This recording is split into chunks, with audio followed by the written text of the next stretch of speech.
បងអានអង្គរាជីវ៉ាខ្លោចចិត្តស្នេហាស្មោះពិតងងឹតដូចយប់អនកា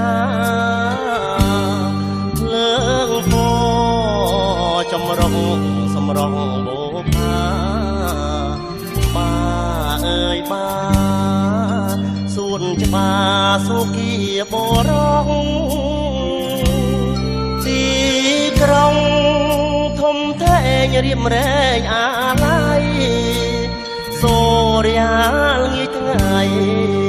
មុំអើយបងសែនអាឡោះ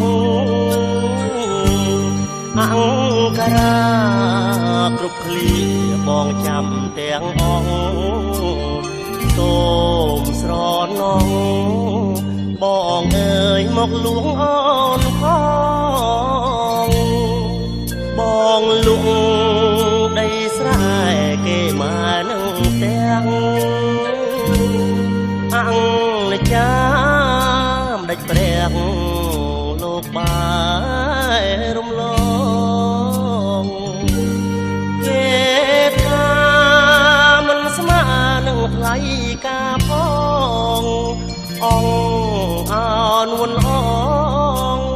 ឲ្យបងធ្វើម្ដេចទៅហើយចង់ខ្ញុំអស់ភូមិឋានជំរកសល់តែខ្លួនខោកស្មោករូបឆោតហើយងងខ្លៅ